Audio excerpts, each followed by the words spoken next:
What's up, everybody, and welcome back to A Beer a Day with TK. It's a sunny Thursday afternoon here in Findlay, Ohio. I'm hanging out in the beer shed, getting ready to try new beer. The beer that I have today is one of the ones that Pete sent me in the latest beer trade. If you watch the unboxing video, I got a lot of cool beers, and this was one of those that was included in there. Also, I got a message when I did the unboxing in my, exuberance. I missed there was a message written on the top of one of the top flaps of the box. It said, "Let's go camping." So Pete, let's do it, my man. I'm down. Maybe we'll get Anderson and head somewhere. If you guys saw the video, last time Anderson and I went camping, it turned out disastrous. The weather was really bad. The wind was really strong. It was freezing cold, and it blew smoke from the fire in my face basically all night, and I felt sick from smoke inhalation. So hopefully we have a better outcome this time around. All right. This beer here that we're going to try is out of the Southeast Pennsylvania region. This is Proximity Pilsner, and what's kind of interesting is this is done by 5 different breweries. So now I've seen a lot of collaborations in my time. Usually it's 2 breweries or maybe a brewery and a local business like a bakery or chocolate shop or something like that. But this is 5 distinct breweries. So it looks like it's 7 Sirens out of Bethlehem, PA, Punch Buggy out of Philly. Now, when I looked it up, I wasn't sure where that one was. It said Old Kensington. When I looked on the map, that's just Kensington, my friend. The Old Kensington with the E on the end is probably to make it sound fancy, but it's on American Street, so I'm going to go with that's just Kensington. Lucky Cat Brewing, which is in Mayfair, or was, this used to be the Gray Lodge, which was kind of a legendary craft beer bar that was in Northeast Philly. Looks like they went out of business during the COVID pandemic, but stayed on as a craft brewery. So they've reinvented themselves, which is kind of good to hear. You always hate to see a neighborhood lose an iconic bar like that, but at least they're around in some fashion as a brewery, so that's cool. Looks like also Bill's Best Brewery out of Glenside, PA, and Stable 12 Brewing out of Phoenixville. So these are, well, Bethlehem's a little further outside of Philly, but Phoenixville and Glenside aren't really that far. So I guess Southeast Philadelphia region for the most part. Now, what I am interested in is how 5 brewers got together and do this. I'm a college professor, and I give group projects every once in a while. And the one thing I noticed is usually 1 or 2 people carry the weight, and the other folks are along for the ride. So I'm kind of interested to see who put their name on the paper on this one, or were all 5 breweries really involved. I don't know, I'm not a brewer. I make my own beer here and there, but nothing on this scale, obviously. But I honestly would be worried if you had 5 people involved. The decision-making process has to be kind of crazy. Nonetheless, it's the first beer I've had with this many breweries involved, other than maybe some of those statewide ones where they pass out the recipe and everybody does their own version. So I'm kind of excited to try this. And again, if this is the first beer I've had from them, it's a nice Pilsner. I talked about this before. Kolsch's and Pilsners are kind of a simple style of beer, but they don't hide mistakes very well. So if you screw it up, it's immediately noticeable. So I'm glad one of the first beers I'm going to try from these guys is something that's quite simple, a Pilsner.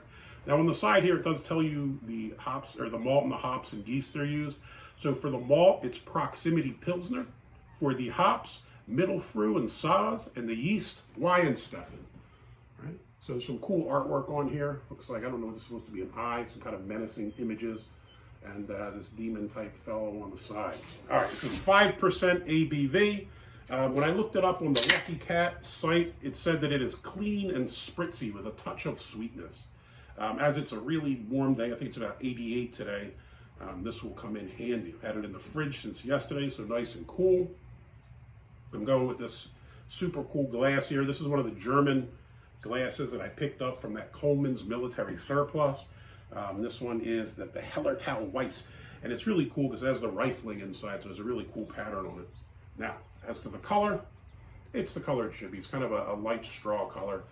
Ton of carbonation in there. You see the bubbles going crazy. As to the head, looks quite nice. That's at least 2 of my fingers. Nice white frothy head. Looks like it should. This is a really visually appealing beer, so I'm pretty hyped about that. Smell,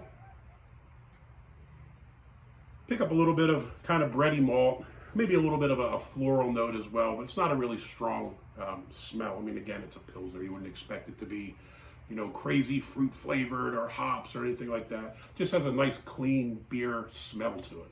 All right, cheers. Let's check it out.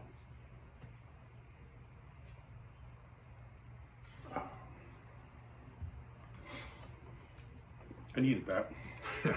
I've been sitting in my office for 8 hours today trying to catch up and do some work. And I've been wanting a beer since I woke up, I think. So I'm thrilled to come home and be able to try this out for the first one of the day. Medium bodied, has a nice kind of light taste to it. You pick up the nice malt flavor. It's kind of crisp, kind of clean. You know, it's a really nice Pilsner.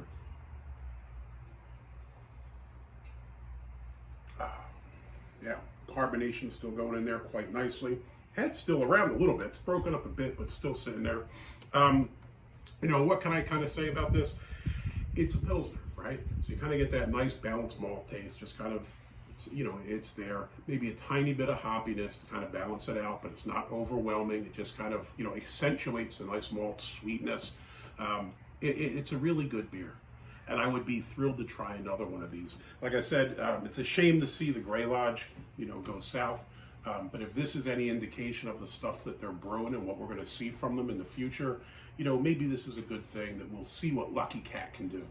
You know, and I know all these other folks are involved as well. So all jokes aside, good job to all the breweries that took part in this project. This is a really tasty beer. I hope you guys do some more collaborations because I'd like to try some more of your work. Hey, so for the beer itself, Proximity Pilsner, it would get a big thumbs up. I'd certainly have another one. If you liked the video, please give me a thumbs up, hit that like button. If you want to see more videos like this, please hit subscribe. And as always, if you have any comments or questions, jump in down below. If you're from the Philly area and you had any memories from the Grey Lodge, let me know what you think of the place. Or let me know what you think of Lucky Cat, the brewing company that's taken over in that location. I think last time I was in Grey Lodge was probably 20 years ago or so, when I think I moved back from Florida to Philly, and I went in there, you know, a couple times. But I hear stories from friends about what an awesome place it is, and, you know, the community and the beers and all this stuff. So, you know, kind of sad to see it go. So if you've been there, let me know what your favorite memories are. Hey, till next time, cheers.